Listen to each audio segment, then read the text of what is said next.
وہ بھی پٹھان ہے. تو وہ جو جن کے حوالے سے مشہور ہے وڑ گیا, تو وڑ گیا والے جو ہیں ان کی وجہ شہرت بنی ہے وڑ گیا.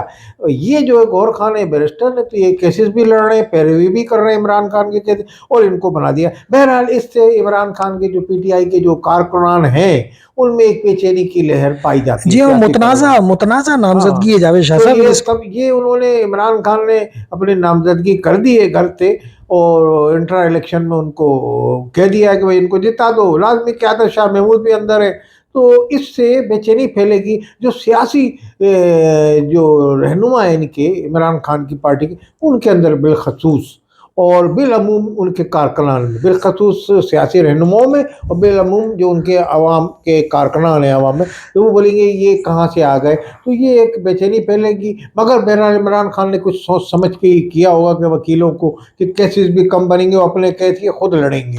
اچھا, یہ جو آڈیو لیک کا سلسلہ, میں سلسلہ کہوں یا یہ جو آڈیو لیک دوبارہ ایک منظر عام پر آئی ہے لطیف کھوسہ صاحب اور عمران خان صاحب کی اہلیہ کی, اس سلسلے میں آپ کیا کہیں گے؟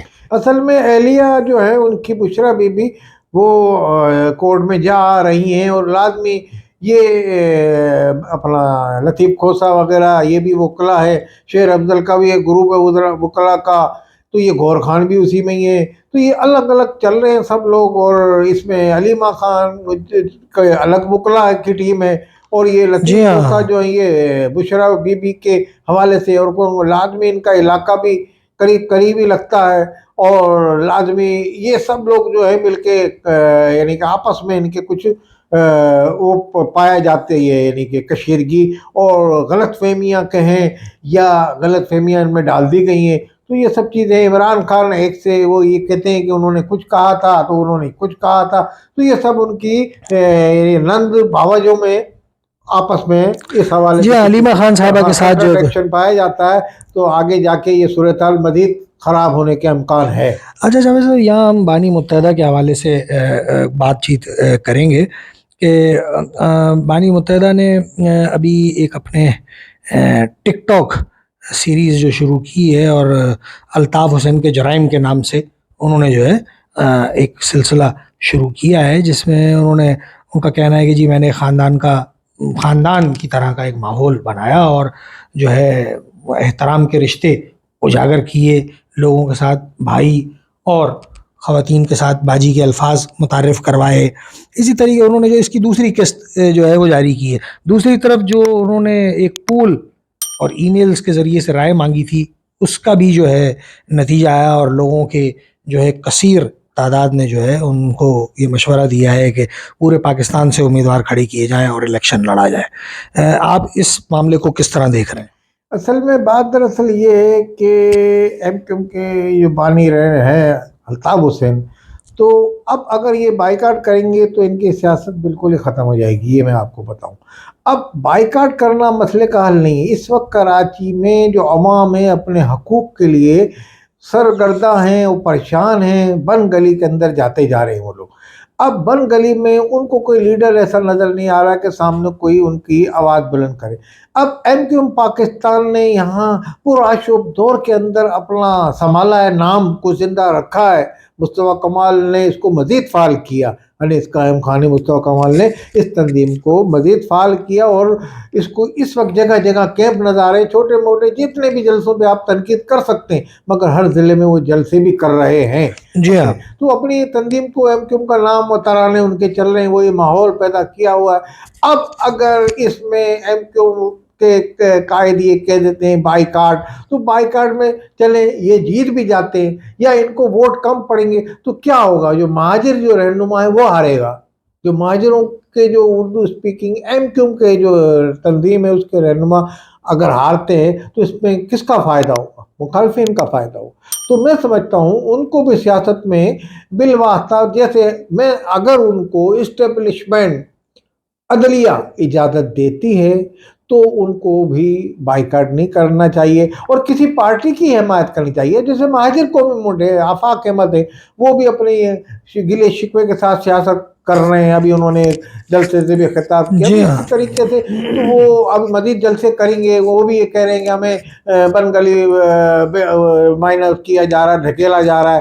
تو یہ سب چیزیں شکوہ شکایت نہیں ہونی چاہیے, اور تمام سیاسی پارٹیوں کو حصہ بھی لینا چاہیے اور اس میں فعال ہے, کیونکہ یہ الیکشن جو ہے مہاجروں کی ترقی اور ان کے حقوق کے لیے بڑا اہم سنگ میل ثابت ہوگا یہ الیکشن. اچھا جاوید صاحب, یہاں اگر ہم بانی متحدہ کی اگر بات کریں, اور جیسے کہ ان کو عوامی رائے کا انہوں نے ہمیشہ احترام کیا ہے, تو جیسے ان کو یہ رائے دی جا رہی ہے کہ پورے پاکستان سے الیکشن لڑے, تو اگر انہیں عدلیہ کی طرف سے اور حکومت کی طرف سے اجازت مل جاتی ہے پاکستان میں سیاست کی, تو آپ کیا منظرنامہ بنتا ہوا دیکھ رہے ہیں کہ کیا ان کا اتحاد پاکستان پیپلز پارٹی پی ٹی آئی یا مہاجر قومی موومنٹ آفاق احمد صاحب کے گروپ کے ساتھ ان کا الائنس ہو سکتا ہے, یا وہ کسی کو سپورٹ کر سکتے ہیں؟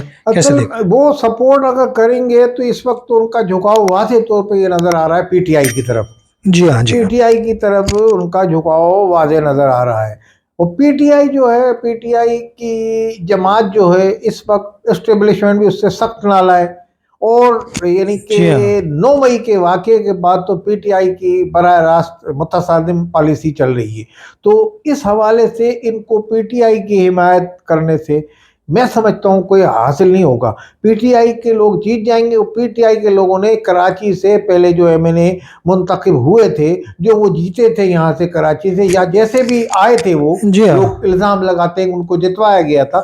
ہم یہ الزام نہیں لگاتے, مگر بہرحال ان پہ الزام آتا ہے, مگر ان کو اس کے باوجود بھی وہ کوئی کام نہیں کر سکتے. یہاں کراچی میں کام کرنے میں کوئی کام ناکام نہیں رہی کیا ہے. جی ہاں. وہ انہوں نے کوئی کام نہیں کیا. تو اب اگر یہ ان کی حمایت بھی کرتے ہیں پی ٹی آئی کی, تو وہ ان کے جو لیڈر جیت کے کیا کام کریں گے, میں تو یہ سمجھتا ہوں. تو اسی طریقے سے آفاق احمد ہیں, وہ گراؤنڈ کی گلیوں میں رہنے والے ہیں, اسی تنظیم میں میں سمجھتا ہوں اگر ان کی حمایت ہو جائے کہیں, تو اگر وہ جیت جاتے ہیں تو پھر بھی کراچی کے علاقوں میں مضافاتی علاقوں کے لیڈر ہیں, وہ ان کے کارکنان بھی, ان کے رہنما بھی, تو شاید ہو سکتا ہے وہ کام میں کارگر عوام کے حقوق لینے میں, کام کرنے میں, عوام کے مسئلے مسائل حل کرنے میں, عوام کے مہاجر عوام کے حقوق کے لیے جو تنظیمیں ہیں وہ بہرحال حقیقت ہے اس میں یہ کہ وہ لوگ ہی کام کر سکتے ہیں جو ان کو جانتے ہیں, جس میں ایم کیو ایم پاکستان بھی ہے اور مہاجر قومی موومنٹ بھی ہے.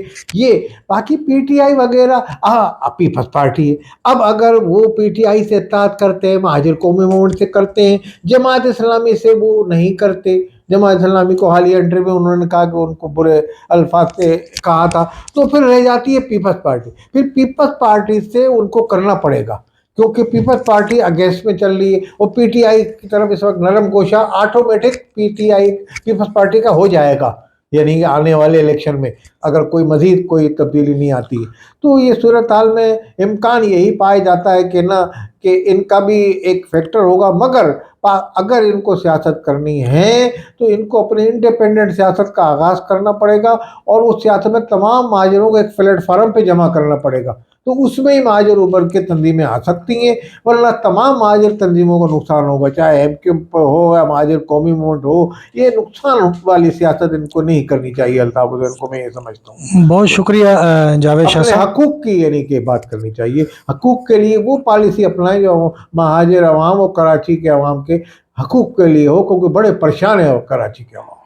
بہت شکریہ جاوید شاہ صاحب. ناظرین, اسی پروگرام کے دوسرے سلسلے میں آپ کی خدمت میں حاضر ہوں گے, اور آپ سے اسی درخواست کے ساتھ اجازت چاہیں گے کہ چینل کو زیادہ سے زیادہ سبسکرائب کیجیے, ویڈیوز کو لائک شیئر کیجیے, زیادہ سے زیادہ کمنٹ سے آگاہ کیجیے. اجازت چاہیں گے. اللہ نگہبان.